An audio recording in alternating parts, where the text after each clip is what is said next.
I'm Charlie LeSueur, back once again with Mysteries of the Superstition Mountains, and today we're going to be talking with Liz Nicklus from the Superstition Mountain Museum, and she has some more to tell us, a continuation, so to speak, on the story she was telling us about the stone crosses. She said she's come across some more information, so we're excited to hear it. So let's get on with our interview right here with Liz Nicklus. Liz, it's good to be out here with you again. I hear we've got some more information on the stone crosses, and we've got a beautiful shot of the Supes behind you there, the mountain, and the barn, the Apache land barn, and all sorts of things that came from Apache land when it was moved over here. But we did a segment on the crosses, the Spanish crosses, the stone crosses. And you got a hold of me and said that you have come up with some visuals and some things to share with us about those crosses, maybe the stones, I don't know, but especially the crosses, to let us know maybe some of the rest of the story. So what have you got to share with us? Well, you know, I love show and tell. And this was an exciting moment for me. And I'm not going to give you all the details, but let me just say that completely inadvertently, when I was on a different mission, I came across something on the museum grounds that I wasn't aware of previously. Oh! Oh! Oh! Oh! Yes, Ow! that was my reaction. Wait, it gets better. Those are the real deal? No. Oh, okay. No, But no, those are the ones. They are copies. Yeah, okay. However,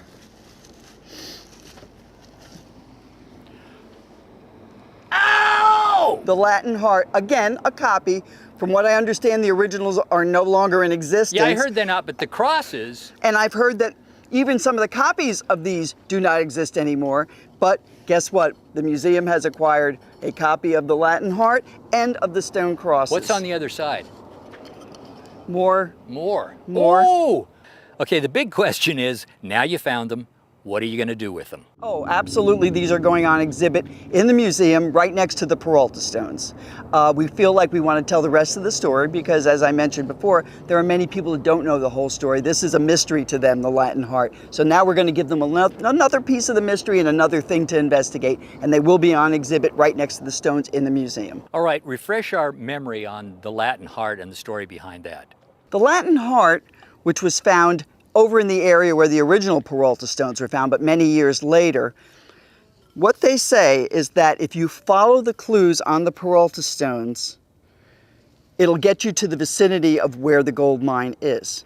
Once you're there, once you've exhausted all the clues on the stones, you remove the horse heart that is in that little inset there, you put the heart in, and these little words and sayings, and some of them, I mean, there's codes on here, it has to be deciphered, will lead you to the exact spot where the mine is located.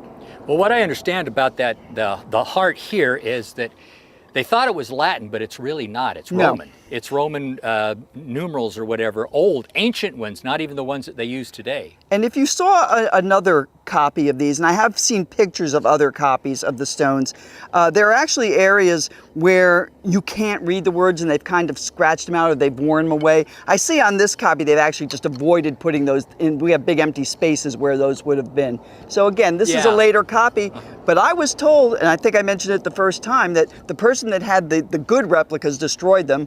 I don't know if that's true, and I don't know why they would do it. The that's good what replicas? I heard. The good replica of the Latin because heart. it's been destroyed, and so the real one. And the real one, from what I understand, has also been destroyed. No, that's what I meant. Yeah, but I understood, from what I'm hearing, the replica also was destroyed. Oh boy.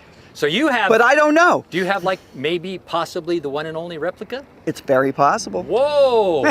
Okay, now as far as the crosses go, a lot of people don't really know that much about the crosses, but I'll tell you what I read, correct me if I'm wrong, is that, you know, the story goes there was the massacre, which happened just in back of you over to the mountains there. Correct. And at that time, that's when it's believed that contingency dropped the stone, the crosses. Right.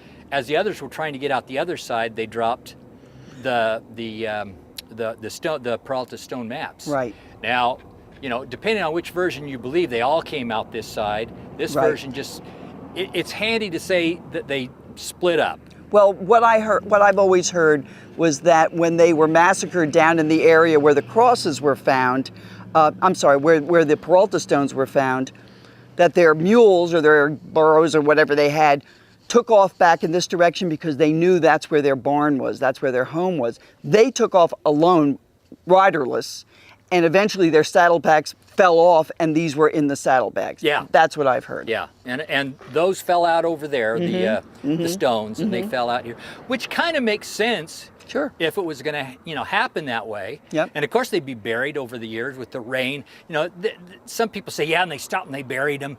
Well, the thing is, if you've got some people that are chasing you, trying to kill you, right. Oh, hold on, we got to stop, we got to bury these suckers. Exactly. No, they would drop out, and over time, the erosion and the rain and so forth would bury them. This is amazing stuff here. I know. Now, I'm absolutely thrilled. Have you ever heard about a Jesuit church over here off the Peralta Trailhead? I had not heard that story. That's news to me. That is an absolute news story to me. And you know what? Anything's possible. Well, the thing is according to record, not legend, but according to record, they didn't build anything north of the Gila River. That was it. I understand there was one on the Gila River, but if there was anything up there, and people swear to this day that there was one up there, but it's like one of those things, it was there. Well, where's the proof?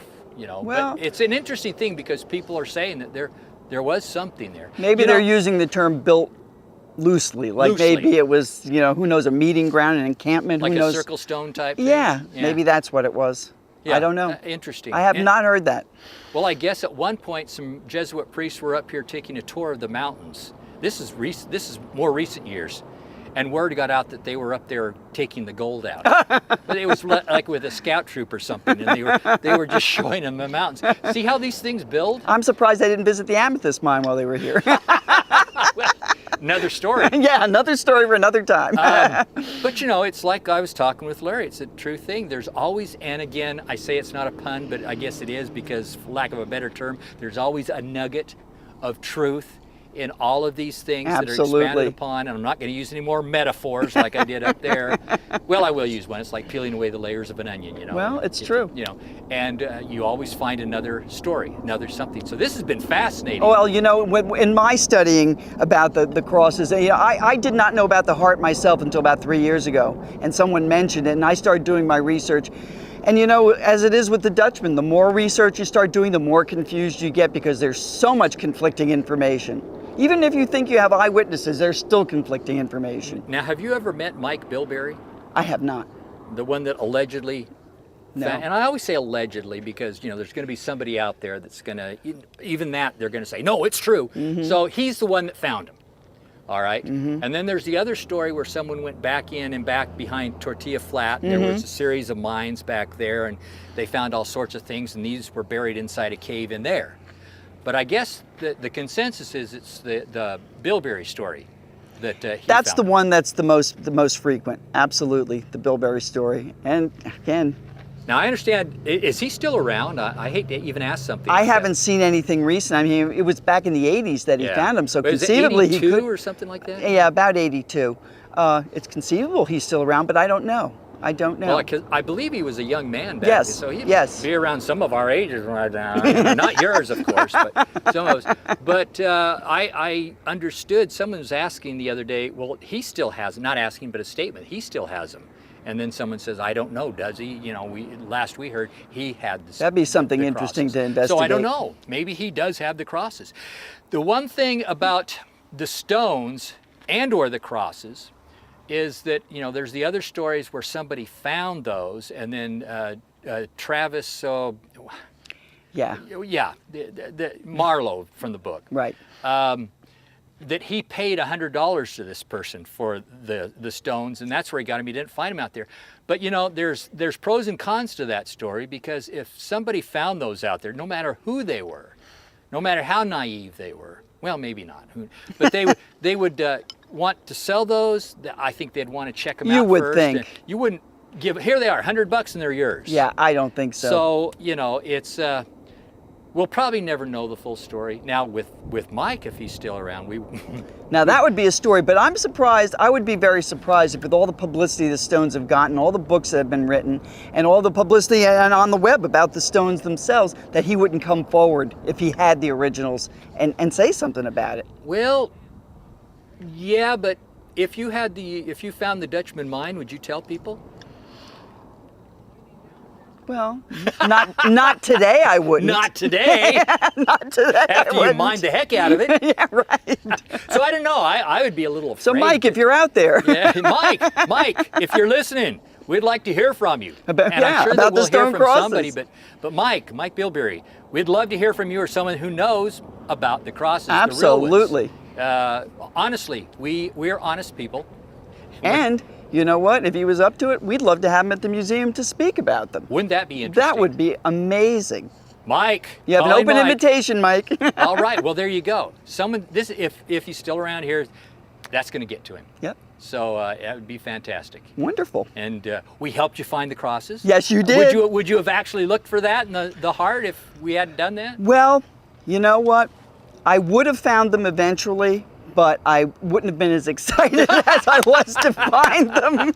I was like I said, I felt like I was opening Tutstoon when I opened the box and there they were. Oh. So Liz, what have you got going here at the museum in the near future? Oh my goodness, our season's just getting started. We just had the opening of our G-Scale Railroad. That started up on November 4th. That's going to be open right through April, May. We keep it open through then, 3 days a week. January 13th and 14th is the biggest event of the year, Heritage Days. We celebrate the lore of Apache land and the movie history from there. We celebrate Native American culture. We have the Yellowbird dancers here. Native American vendors, other vendors will be here. And I love it because you have gluten-free ice cream. Yes, there you go. Or is go. it scones or something? Anyway, whatever is right here, it's all gluten-free. And fry bread. Fry bread. And is that what fry it is? bread. Fry bread, yeah. Fry bread's the big one. We have Michael Dante will be here, who Michael shot Dante, some films out here. Ron Nix will be here. Ron Nix, a big special presentation that weekend for the Arizona Cowboy, the Arizona Dude. The Arizona Dude, yes. Arizona Dude. Mm-hmm. Bob Roloff is going to get his boot prints. Yes, he is. All right, and it's about time. And on Friday, Michael Dante is going to be playing Apache rifles. He's going to be playing in the chapel and taking questions on that. Oh, that'll be interesting. Yeah, that'll be on Friday. That was he and Audie Murphy. Mm-hmm. Buster Crabbe, I think, and Ben Cooper. So that'll be great. That is a big event. It's the only event we charge for in the year, and it's only $5 to get in. It's a major fundraiser for the museum, but it's a lot of fun.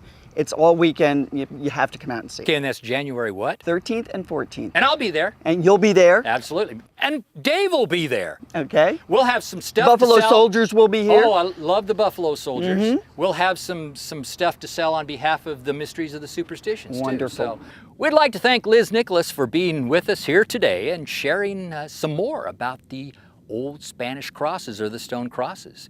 Join us next time when we talk about more mysteries of the Superstition Mountain.